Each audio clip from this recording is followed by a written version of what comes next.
Nakuna ng video ng GMA News ang isang aso habang pilit na nagbabalanse sa isang umarurot na motorsiklo sa Maynila. Marin itong kinundina ng isang animal rights group. Nakatutok si Julio Segovia. Sa unang tingin, tila nakakabilib ang asong natsyempohan ng GMA News sa May Espanya, Maynila. Ang aso, pinagkakasya ang apat na paa sa likurang bahagi ng motorsiklo. Halatang pilit nagbabalanse para hindi mahulog. Mabilis ang takbo ng rider. Pagdating sa Quezon Avenue malapit sa Araneta Avenue, biglang nawala sa paningin namin ang motorsiklo. Sinika pa naming hanapin, pero bigo na kami. Ipinapanood namin ang video sa People for the Ethical Treatment of Animals o PETA.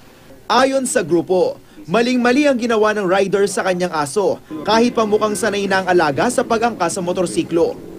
Kaya naman maglakad ng aso, di ba? Ba't di na lang natin lagyan ng harness at ilakad natin, isakay natin sa mga sasakyan, sa public transportation, pwede rin naman yun.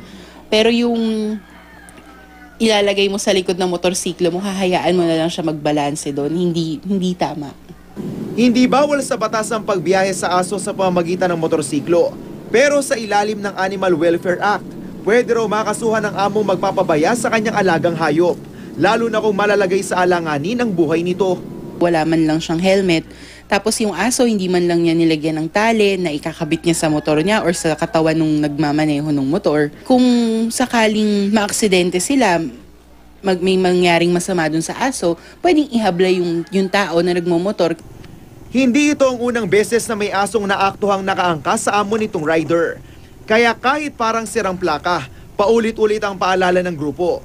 Lagi nating siguraduhin yung safety ng mga alaga natin. Huwag nating i-risk yung chance na may mangyaring masama sa kanila na maaksidente sila dahil hindi tayo nag-ingat.